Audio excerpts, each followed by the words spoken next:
हाय friends, subscribe touring tips, press bell icon. YouTube world Kumar Hemant.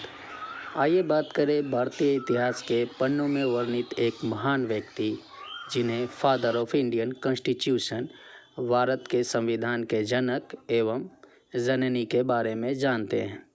Doctor Bhimrao Ramji Ambedkar के बारे में, जो पूरी दुनिया में बाबा साहब के नाम से जाने जाते हैं। भारतीय संविधान के जनक का जन्म 14 अप्रैल 1891 महू एमपी भारत में एवं इनकी मृत्यु 6 दिसंबर 1956 न्यू दिल्ली भारत में हुई। इनकी समाधि स्थल चैत्य भूमि मुंबई महाराष्ट्र में है एवं भीम जन्मभूमि एमपी इंदौर महू में स्मारक 2008 में भारत की जनता को समर्पित है। बाबा साहब के स्वर्ण जयंती के अवसर पर भीम जन्मभूमि के नाम से प्रसिद्ध स्थल का भूमि पूजन हुआ था। बाबा साहब का गांव का नाम अम्बावदकर से अंबेडकर, माता भीमाबाई से भीम, पिता ब्रिटिश आर्मी के सूबेदार रामजी सतपाल से रामजी, पूरा नाम भीमराव रामजी अंबेडकर पड़ा। बाबा साहब की बाल अवस्था में हुई थी शादी। धर्मपत्नी, जन्म 1906, मृत्यु 1935। इनके मरणोपरांत खराब स्वास्थ्य की देखभाल की दृष्टिकोण से डॉक्टर शारदा सविता अंबेडकर से कोर्ट मैरिज हुई थी। बाबा साहब 14 भाई बहनों में से एक थे। फ्रेंड्स, पूरी दुनिया में चर्चित बहुमुखी प्रतिभा के धनी, विद्वान, अर्थशास्त्री, बड़े राजनीतिक, समाज सुधारक, वकील, प्रोफेसर, शिक्षाविद, महान व्यक्ति, महान दार्शनिक, कई पुस्तकों के रचयिता, लेखक भी थे। उन्होंने अछूतों, दलितों के लिए सामाजिक भेदभाव के विरुद्ध अभियान चलाया था। श्रमिकों और महिला अधिकारों का समर्थन भी किया। बाबा साहब भारत के प्रथम विधि एवं न्याय मंत्री, भारतीय संविधान सभा के 7 सदस्यों में से एक थे। बाबा साहब को के.वी. राव ने हमारे संविधान के निर्माता के रूप में जनक व जननी कहा था। बाबा साहब संविधान सभा के लिए हुए चुनाव में बॉम्बे से हारे तथा बंगाल की सीट से लड़े तो जीत गए। उन्हें मुस्लिम लीग का साथ मिला था। गांधी जी ने कहा था कि भारत का संविधान सभी दृष्टिकोण से बाबा साहब अंबेडकर को ही लिखना चाहिए। तब बी.एन. राव ने प्रथम राष्ट्रपति डॉक्टर राजेंद्र प्रसाद से, और उन्होंने बी.जी. खेर, जो उस समय के पीएम थे, और उन्होंने एम.आर. जयकर ने डॉक्टर भीमराव अंबेडकर से संविधान लिखने की सिफारिश की, क्योंकि उन्हें ऊंचे वर्ग के भारत के लोग की मंशा ये कभी नहीं थी कि बाबा साहब स्वतंत्र भारत का संविधान का निर्माण करें। अंततः काफ़ी कुछ होने के बाद संविधान समिति के सदस्यों के बीच एवं उसके चेयरमैन होने के नाते उन्होंने खराब सेहत होने के बावजूद भारत का संविधान पेश किया। फ्रेंड्स, ये बात महात्मा गांधी भी नहीं जानते थे कि डॉक्टर अंबेडकर निचली जाति महार से ताल्लुक़ रखते हैं। जब वे महात्मा गांधी से मिलने गए थे, बाबा साहब निचली जाति महार में जन्म लिए। पिता के ब्रिटिश आर्मी में सूबेदार पद पे कार्यरत व कई सिफारिशों के प्रयास के बाद कक्षा के बाहर चप्पलों जूतों की जगह पे मैट्रिक पास करने तक मेधावी बाबा साहब पढ़ते रहे। एक बार स्कूल में घृणा दृष्टि, अछूत जैसा दुर्व्यवहार की वजह से पिताजी से स्कूल जाने से मना किया था, तो पिता ने कहा, अंबेडकर, तुम्हें इसी व्यवस्था को बदलना है। पिताजी के मित्र के द्वारा बचपन में महात्मा बुद्ध की जीवनी की किताब उन्हें बचपन में भेंट मिली थी, जिसे वे पढ़कर बचपन से ही ज़्यादा सशक्त महसूस करते थे।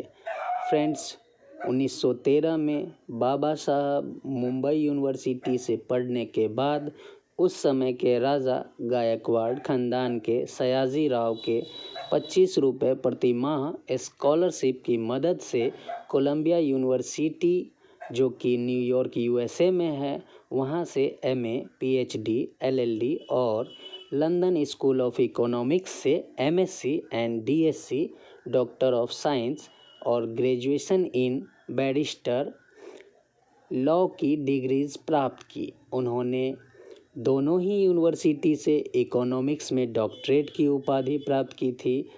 लॉ, इकोनॉमिक्स और पॉलिटिकल साइंस के रिसर्च काज भी किए थे। बाबा साहब की पत्नी उन्हें साहब बुलाया करती थी। बाबा साहब अर्ली स्टेज ऑफ लाइफ में इकोनॉमिक्स के प्रोफेसर और लॉ की प्रैक्टिसेस भी किए थे। उनका जीवन पॉलिटिकल एक्टिविटीज़ में ज़्यादा बीता। बाद में वे भारत की स्वतंत्रता, मैगज़ीन पब्लिकेशन, पॉलिटिकल राइट्स की वकालत करने लगे और भारत के निर्माण में उनका महत्वपूर्ण योगदान रहा। 1990 में मरणोपरांत उन्हें भारत रत्न व भारत के सर्वोच्च नागरिक सम्मान में सम्मानित किया गया और भीम जन्मभूमि स्थल महू इंदौर MP में बनाया गया है, जो कि अब जनता को समर्पित है। बाबा साहब को स्कूल में पानी पीने का नहीं था अधिकार। दफ्तर में पानी पीने को लेकर आलोचना के होते थे शिकार। दफ्तर में मिलिट्री सेक्रेटरी के पद पर कार्यरत होने के बावजूद किराए का मकान पाने के लिए करनी पड़ी थी मशक्क़त। इतने काबिल विद्वान बन गए पर छुआछूत, अछूत, निचली जाति का कलंक ना छुड़ा सके। बाबा साहब का छूने, परछाई पड़ने की कई पीड़ाओं को उन्होंने ना कहने और ना सुन पाने और ना बोल पाने वाली पीड़ा का सामना किया। किताब की ज्ञान, पढ़ाई करते रहने की इच्छा शक्ति, समाज को बदलने का दृढ़ विश्वास, विद्वता का तेज, कौशल की अद्वितीय उदाहरण, किताबों के भक्त। बाबा साहब की जीवनी लिखने वाले लेखकों, दार्शनिकों और इतिहासकारों ने बताया कि पहले 8000 किताबों का संग्रह और बाद में लगभग बाबा साहब के पास 35,000 किताबों का संग्रह उनके घर में थी। फ्रेंड्स, अब बाबा साहब को अछूतों का न्याय, उनका कानूनन हक, अधिकार दिलाना था। तब उनकी अगुवाई में महाराष्ट्र रायगढ़ महाड़ स्थान पे दलितों को पानी पीने और इस्तेमाल करने का अधिकार दिलाने के लिए पहला सत्याग्रह किया, जिस दिन को सामाजिक सशक्तिकरण दिवस के रूप में मनाया जाता है। उन्होंने मुंबई में अछूतों, दलित, अस्पृश्य की उन्नति के लिए बहिष्कृत हितकारिणी सभा की स्थापना की। उद्देश्य सामाजिक और राजनीतिक दृष्टि से अति दीन, अति पीड़ित भारतीयों को समाज में औरों के बराबर लाना, जिसका प्रमाण आज भी हमारे समाज में, राज्यों के गांवों में मिल जाता है। प्रयास रूप में उस समय साइमन कमीशन को पत्र लिखा, जिसमें प्रशासनिक सेवा में सेना और पुलिस में रिजर्वेशन की मांग की थी, जिसमें उनकी सामाजिक क्रांति का उद्देश्य सिर्फ छुआछूत को दूर करना नहीं, जाति प्रथा को उखाड़ फेंकना है। तालाब का पानी पीने से अमर नहीं हो जाएंगे, हम भी इंसान हैं। हिंदुस्तान में व्यक्ति की योग्यता जन्म से नहीं, गुण से तय होगी। न जाति प्रथा होगा, न वर्ग भेद। सभी व्यक्ति समान रूप से पैदा होते हैं और मरते हैं।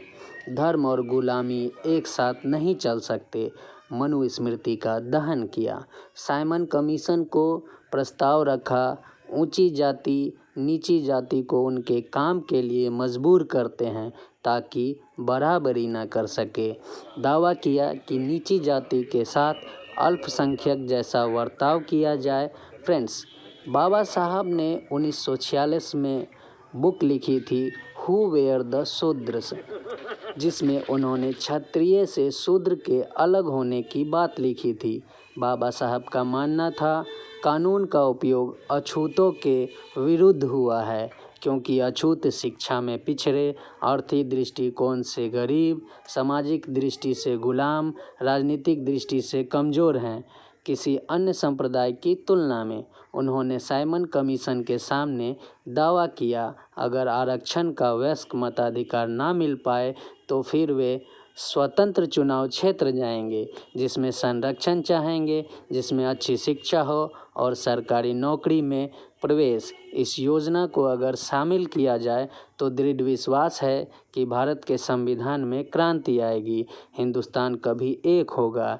यह निर्भर करेगा कि बहुसंख्यक का व्यवहार अल्पसंख्यकों के प्रति कैसा होगा।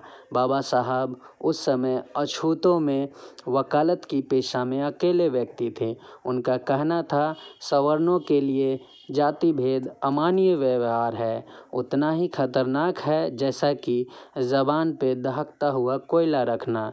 कई अधिकारों में से वे एक बार अल्पसंख्यकों के साथ किसी भी कीमत पर मंदिर में प्रवेश एवं मंदिर में भगवान की पूजा करने के लिए एकत्रित हुए थे, पर वहां सवर्णों द्वारा अल्पसंख्यकों की पिटाई की गई थी, जैसा कि महार तालाब के पास पानी पीने के वक्त हुआ था।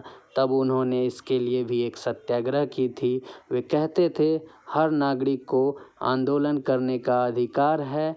लोगों के अधिकार एवं स्वतंत्रता सरकार के टिकने से कहीं ज़्यादा महत्वपूर्ण होते हैं।